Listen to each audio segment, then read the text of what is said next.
6 राजनीतिक दल कल मिलेंगे, एक साथ जुड़ेंगे। तलाश होगी, क्या वो तलाश वोट बैंक की होगी या मोदी के जीत के रथ को रोकने की होगी? इंतजार करना होगा। 10:30 बजे हम इस पर बात करेंगे, लेकिन उससे पहले भारतीय वोट बैंक की तलाश में आज अंबेडकर का नाम लेकर कई जगहों पर कई राजनीतिक दल के नेता जुटते चले गए। संदेश तो यही गया, हर कोई चाहता है अंबेडकर के नाम पर दलित वोट बैंक उनके साथ जुड़ जाए। हमने भी तय किया कि दरअसल दलित बस्ती में जाकर देखा जाए कि स्थिति है क्या, बाबा साहब अंबेडकर को लेकर दलित क्या सोचते हैं, राजनीतिक दलों के भीतर क्या सोच है, वो कितना जानते हैं, किस रूप में चीजों को समझते हैं। शुरुआत आज बस्ती से। राजनीतिक दल अंबेडकर जयंती मना रहा है, सुना है आपने इसके बारे में? हाँ, वो तो रहा है सड़कों पे। हाँ, किस लिए हो रहा है? पता नहीं किस लिए हो रहा बेटा, मेरे को तो पता नहीं। अच्छा, राहुल गांधी को जानती हैं? सोनिया गांधी को भी जानती होंगी। अमित शाह को जानती है? हाँ, अमित शाह को जानती हूँ। अमित शाह कौन है? पॉलिटिक्स है, विजय आई थिंक कांग्रेस के हैं। लेकिन आप बाबा अंबेडकर के बारे में आप मतलब क्या जानते हैं कि उन्होंने क्या किया, किसके उद्धार के लिए काम किया, कुछ ऐसा पता है आपको? नहीं, मुझे कुछ नहीं पता उनके बारे में। अंबेडकर जयंती बन रही है जगह जगह, आपको पता है अंबेडकर जयंती क्यों, क्या, कैसे? इतने नहीं समझती मैं। नहीं समझते आप? बस ये कि ऐसे के लिए होती है कुछ बस। अंबेडकर जयंती क्या है, क्यों मनाते हैं, कुछ पता है आपको? जी मेरे को इसी विषय में नहीं पता। मायावती अक्सर बाबा साहब का जिक्र करती हैं, बाबा अंबेडकर, तो वो कौन है आपको नहीं है पता? बीजेपी से, वो डीएसपी की पार्टी है। भीमराव अंबेडकर जी हमारे काफ़ी अच्छे जो एससी हमारे लोग थे, एससी के सबसे पहले पढ़े लिखे लोग थे जिन्होंने हमारा संविधान रचा। उनके लिए उनके लिए बाबा साहब के लिए हम जयंती मनाते हैं। आप वाल्मीकि समाज के प्रधान हैं, आप तो जरूर जानती होंगी बाबा साहब अम्बेडकर को। बिल्कुल जानते हैं। कौन है जी, क्या किया उन्होंने हमारे भारत का, हिंदुस्तान का पूरा संविधान रचा था उन्होंने। बाबा साहब हमारे दलितों के मसीहा हैं, वो तो उन्हें कौन नहीं जानता। राहुल गांधी बहुत रोटी खाते हैं दलितों के घर जाके, ये सुन के देख के कैसे? ये तो गलत बात है, ये तो अच्छा लगता है। गलत बात क्या है? राहुल गांधी दलितों के घर रोटी खाते हैं तो क्या लगता है, बनावट है ये? वो तो अपनी राजनीति के लिए तो सभी करते हैं, वो तो सभी करते हैं। बीजेपी के टाइम में कितनी सफाई थी, आज देखो झाड़ू वाले के टाइम में क्या हो रहा है यहाँ पे, कितना बुरा हाल हो रहा है यहाँ पे। कुछ किया किसी ने? बाबा साहब ने पूरी कोशिश की बराबरी का हक मिले, लेकिन अब बराबरी से ज्यादा जो वो बन गया है रिश्ता नेताओं के साथ, वो एक तरह से मुनाफे का बन गया है। हाँ, पता हम लोग को दलितों को इस्तेमाल करा जाता है। मैं आपको बताऊँ, हर पार्टी आती है, हम इस्तेमाल करते हैं और कोई कुछ नहीं करते वगैरह के लिए किसी वोट ओनली फॉर हम वोट बैंक कैसे आपको बताऊँ। माँ दलित आज की तारीख में कोई नहीं है, अति दलित तो है वाल्मीकि समाज। हाँ। आप बताइए और बोलो। तो नेता जो कहते हैं महादलित हूँ, ये वो क्या है? नेता कोई भी दलित नहीं है, आम जनता दलित है। बाबा साहब अम्बेडकर, भीमराव अम्बेडकर का नाम सुना है आपने? नहीं जी, मैंने सरकारी छुट्टी मिली हुई है। अच्छा, ये है, ये पते की बात जो है वो ये है जिसकी आज सरकारी छुट्टी मिली हुई है। तो ये लोग काम करते हैं ना, तो हमें आज सरकारी छुट्टी मिली हुई है ना। अच्छा, भीमराव अम्बेडकर की जो डॉक्टर थे कवि, उन्हीं की मिली हुई है। अब राजनीतिक दल चाहे महू में जाएं, चाहे दिल्ली के बीच कहीं अपने तरीके से शंख बजाएं, पटना चले जाएं, लखनऊ में आ जाएं, लेकिन लोगों के भीतर के ये सवाल है। इन सवालों को जहन में टटोलते हुए दलित समाज के भीतर बीते 25 बरस में हर राजनीतिक दल इस देश में सत्ता भोग चुका है। इस दौर में क्या हुआ, क्या किसी को याद है? देख लीजिए क्या क्या ही बीता इस दौर में। बिहार, महाराष्ट्र, आंध्र प्रदेश, उड़ीसा, तमिलनाडु, राजस्थान, जी देश के नक्शे पर इन तस्वीरों को देख लीजिए, क्योंकि यहां पर दलित हत्याकांड हुई और यह सब कुछ इस देश में दलित हत्याकांड को लेकर वानगीबर है। वह भी उस दौर की जब दिल्ली की सत्ता पर हर राजनीतिक दल बैठ चुका है।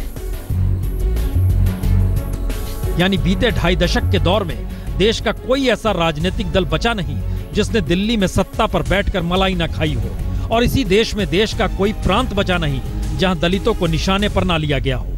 बीते 20 बरस में 200 से ज्यादा बड़ी हिंसक वारदातें हुई, और अब पहली बार जब पटना के गांधी मैदान में अंबेडकर जयंती के मौके पर दलितों की रहनुमाई का जिक्र खुले तौर पर हुआ तो हर किसी को बिहार की 4 बड़ी घटनाएं भी याद आ गई।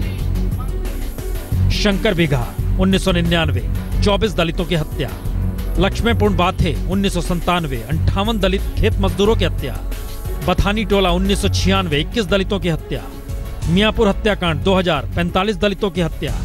ये कड़ियां हैं, इन कड़ियों को और बड़ा किया जा सकता है, लेकिन सवाल यहाँ पर नरसंहार का नहीं है, बल्कि सवाल उस मानसिकता का है जिसमें दलितों पर अत्याचार कोई रोष पैदा करता नहीं। और सवाल है उन सरकारों का भी जिनके लिए दलित कभी वोट बैंक से आगे की अहमियत हासिल कर नहीं पाए। हाल में जहानाबाद की जिला अदालत ने शंकर बिगहा मामले में फैसला सुनाया तो सभी 24 आरोपियों को बरी कर दिया। अब सवाल था कि शंकर बिगहा में जो 24 दलित मारे गए थे उसे मारा किसने। लक्ष्मणपुर बाथे मामले में भी 13 साल बाद पटना हाईकोर्ट ने सभी आरोपियों को संदेह का लाभ देते हुए बरी कर दिया। वहां पर भी 58 दलित खेत मजदूरों की हत्या हुई थी। उन्हें किसने मारा कोई नहीं जानता। सरकार स्टेट इसके खिलाफ अपील में जाएगा सुप्रीम कोर्ट में। तो सवाल सीधा है, दलितों को जिस इंसाफ की दरकार है वो उन्हें हासिल होगी कैसे, और इंसाफ उन्हें दिलाएगा कौन? क्योंकि दलित तो आजादी के 67 बरस बाद भी सिर्फ एक वोट बैंक में लिपटा हुआ नाम भर है, जिसे हर कोई अपने अपने तरीके से हासिल करना चाहता है और होड़ इसी की है। मुश्किल सिर्फ दलित वोट बैंक की नहीं है, मुश्किल इस देश के भीतर यही है कि जो वोट बैंक है वही सबसे ताकतवर है।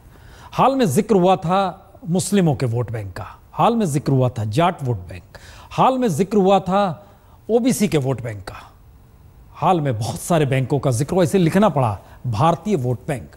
देश को किस रूप में आप पढ़ना देखना चाहते हैं, अगर वोट बैंक के नजरिए से पढ़िएगा, देखिएगा, सियासत को अच्छा लगेगा। देखिए रिपोर्ट। मुस्लिम, ओबीसी, दलित, जाट और सिख, जी वोट बैंक में बटे हैं सब कोई। और देश की सत्ता का सच यही है, जिसने भी धर्म या जातीय राजनीति के आश्रय देश की जनता को बांटकर बहुमत के आंकड़े को पा लिया, वो सत्ता पा सकता है।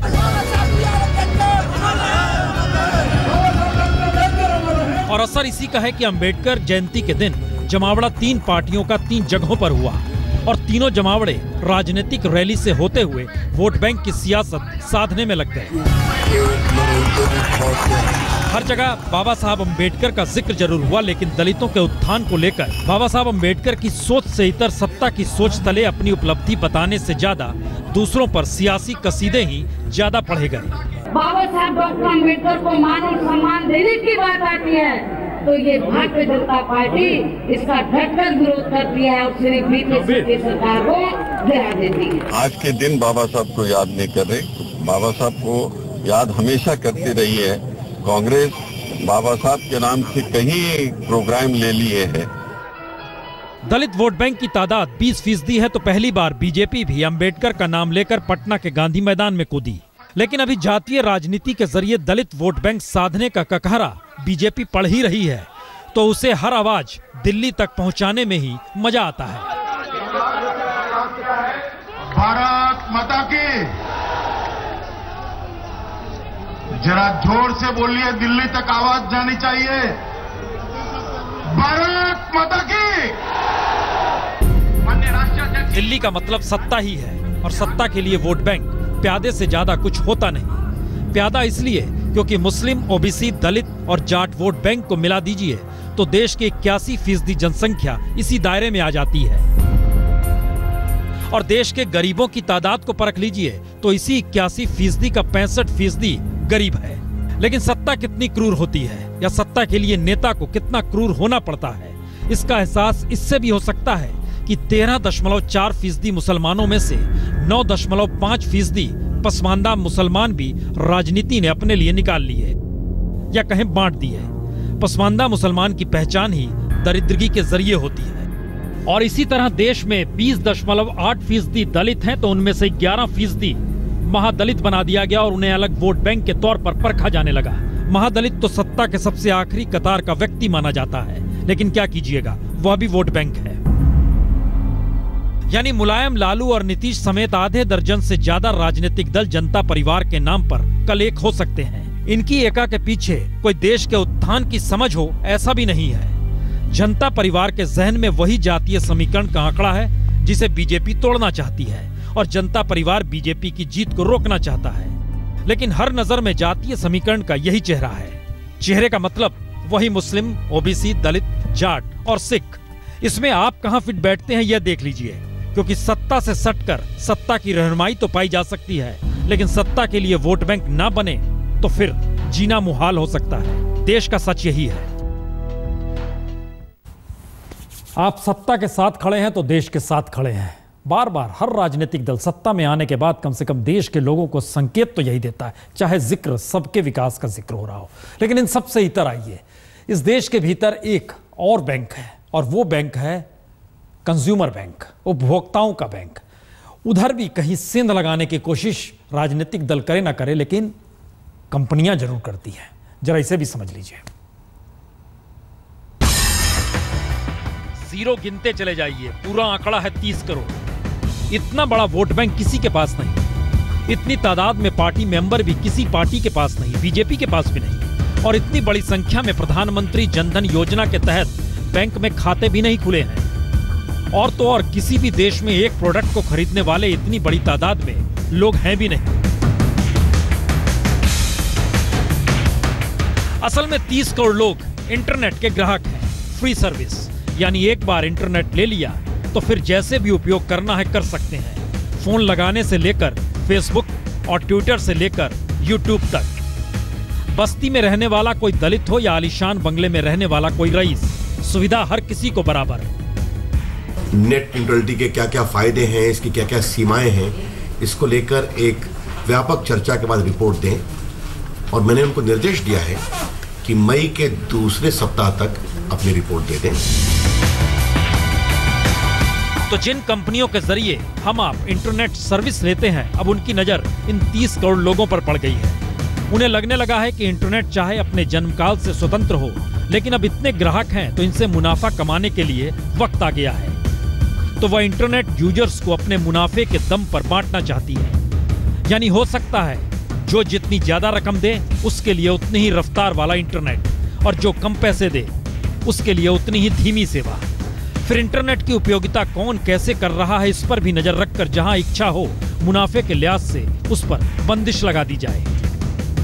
जरा इस खेल की बारीकी को भी समझ लीजिए। अभी आप मनचाहे तरीके से डाटा कहीं भी डाउनलोड कर सकते हैं। नेट के जरिए अभिव्यक्ति की स्वतंत्रता को भी पंख इसीलिए मिले क्योंकि नेट पर कहे लिखे का कोई फिल्टर नहीं कर सकता जब तक अदालत ऐसा ना कहे। लेकिन नेट न्यूट्रलिटी ना होने पर अगर आपने घटिया सेवा के लिए आईएसपी के खिलाफ फेसबुक पर लिखा तो संभव है आपका इंटरनेट सर्विस प्रोवाइडर उस कंटेंट को ब्लॉक कर दे। ट्राई को सीधे सीधे डायरेक्शंस देने चाहिए कि इस रेगुलेटरी फ्रेमवर्क के पेपर को स्क्रैप कर दिया जाए। नेट न्यूट्रलिटी होनी चाहिए। ये सिस्टम आ जाएगा तो झटके में इंटरनेट की उड़ान के आसरे देश दुनिया नापने वाले हाथ भी थम जाएंगे, या फिर इंटरनेट पर टिकी जिंदगी कुछ भी देकर इस सुविधा को लेने से कतराएगी नहीं। यानी वोट बैंक की तर्ज पर यहाँ भी कंज्यूमर को लूटा ही जाएगा। लेकिन अच्छी बात इन सब में यह है कि इंटरनेट की निरपेक्षता यानी नेट न्यूट्रलिटी के सवाल पर सरकार और विपक्ष एक सुर में बोल रहे हैं। और कल तक नेट न्यूट्रलिटी के खिलाफ खड़ी दिखाई दे रही फ्लिपकार्ट भी झटके में नेट न्यूट्रलिटी के पक्ष में खड़ी हो गई है। तो क्या ये माना जाए संघर्ष होता है तो जीत मिलती है, और आजादी के पक्ष में आम लोगों की ये जीत के संकेत हैं? यकीनन वोट बैंक और इन सब से इतर पैसा इस देश में है बड़ा महत्वपूर्ण। लेकिन इन सब से इतर सोचिए जरा, जनरल अगर मंत्री हो जाए और मंत्री अगर जनरल बन जाए तो क्या हो सकता है। जनरल वीके सिंह यमन में जाकर कमाल कर दिया, क्योंकि वहां वो मंत्री नहीं बल्कि जनरल की तर्ज पर गए थे। लेकिन जनरल मंत्री बनकर आज रायपुर पहुंचे। देखिए क्या हुआ। फिलहाल छत्तीसगढ़ का सच यही है, नक्सलियों का कहर बरप रहा है, जवान शहीद हो रहे हैं और अनहोनी की आशंका में राज्य का बड़ा हिस्सा जी रहा है। लेकिन छत्तीसगढ़ के इस हालात में केंद्रीय विदेश राज्य मंत्री जनरल वीके सिंह रायपुर पहुंचे तो ना तो उन्होंने शहीदों की कोई बात की, ना सुरक्षा बलों को नक्सलियों से निपटने कोई अनुभव बांटा, न शहीदों के परिजनों से मिले और न नक्सली समस्या पर विचार रखे। उन्होंने बात की अपनी बायोग्राफी की, जिसका विमोचन करने वो रायपुर पहुंचे थे। हाँ, नक्सली हमले से जुड़ा सवाल पूछा गया तो उन्होंने दो टूक जवाब दे डाला। मैं गृह मंत्रालय में नहीं हूँ तो मैं नक्सल मुद्दे पर कम बात करता हूँ। उनके साथ बातचीत हुई, वो मेरा बैकग्राउंड जानते हैं। मैं जब चीफ था तब भी उनसे मिला था आकर। तो सवाल संवेदनशीलता का भी है और सवाल ये भी है कि देश के सेना प्रमुख रहे शख्स का राजनीति में आने का मतलब क्या है?